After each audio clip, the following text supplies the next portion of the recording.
নমস্কার, আমি পিঙ্কিস লাইভ চ্যানেলে সবাইকে স্বাগত জানাই। আজকে আমি বানাবো গাটি কচু আর আলুর তরকারি। তার জন্য এখানে গাটি কচুগুলোকে কেটে রেখেছি, আমি এরকম ডুমো ডুমো করে কেটেছি। আর কচু আলুটা আমি ধুয়ে রেখেছি আগে থেকে। এবার প্রথমে আমি আলু কচুটা ভেজে নেব। আলু আর কচুগুলো আমি তেলের মধ্যে ছেড়ে দেবো।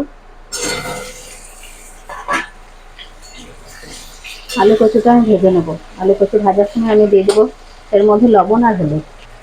লবণটা দিয়ে দেবো আর দিয়ে দেবো হলুদ গুঁড়ো। দিয়ে এটাকে ঢাকা দিয়ে একটু ভেজে নেব।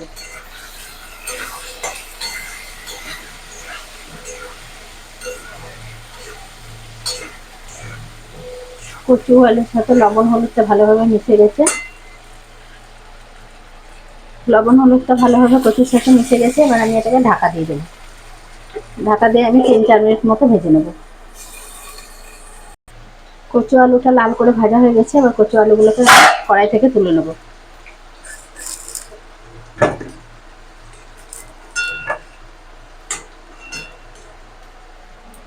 সবগুলোকে আমি কড়াই থেকে তুলে নেব। সব কচু আলুগুলোকে ভেজে আমি তুলে নিয়েছি। কত সুন্দর লাল করে ভেজেছি দেখে। এবার আমি তেলের মধ্যে দিয়ে দেবো একটা কাঁচা লঙ্কা কুচি, আর দিয়ে দেবো অল্প একটু গোটা জিরে। ফোড়নটা একটু ভেজে নেব। এবার আমি এর মধ্যে দিয়ে দেবো পেঁয়াজ কুচি। পেঁয়াজগুলোকে খুব সরু করে কুচি করে রেখেছি। পেঁয়াজ কুচিটা দিয়ে দেবো।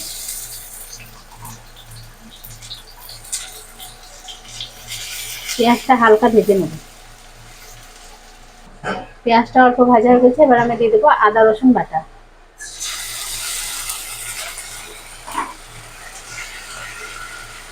আদা রসুনের কাঁচা গন্ধটা চলে যাবে, তারপর আমি দিয়ে দেবো গুঁড়ো মশলা। আদা রসুনের কাঁচা গন্ধটা চলে গেছে। এবার আমি দিয়ে দেবো এর মধ্যে হলুদ গুঁড়ো, আর দিয়ে দেবো লঙ্কা গুঁড়ো, আর দেবো একটু জিরে গুঁড়ো, আর দিয়ে দেবো ধনে গুঁড়ো, আর দিয়ে দেবো পরিমাণ মতো লবণটা।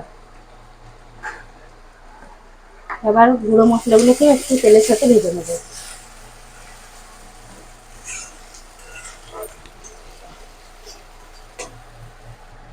সব মশলাগুলো থেকে তেল ছেড়ে দিয়েছে, আর মশলাগুলো ভাজাও হয়ে গেছে। এবার এর মধ্যে আমি দিয়ে দেবো একটা ছোট সাইজের টমেটো, আমি কুচি করে রেখেছি। টমেটো কুচিটা দিয়ে দেবো।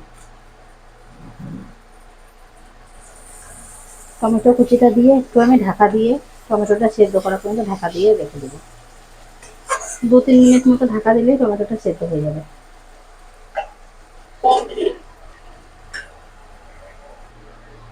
2-3 মিনিট হয়ে গেছে, টমেটোগুলো ঢাকা দিয়ে রেখেছে। মাঝখানে আমি একবার নেড়ে দিয়েছিলাম, আর টমেটোগুলো এবার সেদ্ধ হয়ে গেছে। টমেটোগুলোকে আমি খুন্তিতে করে গলিয়ে নেব।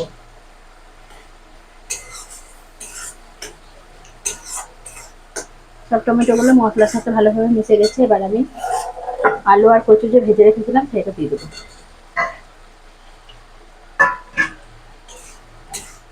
আলু কচুটা ভালোভাবে মশলার সাথে মিশিয়ে নেব।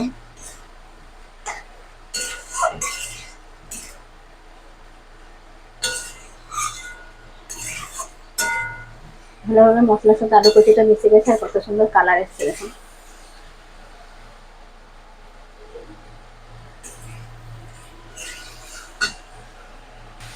আমি মশলার মধ্যে আলু কচুটা 2 মিনিট মতো কষিয়ে নেবো, তারপর জল দেবো।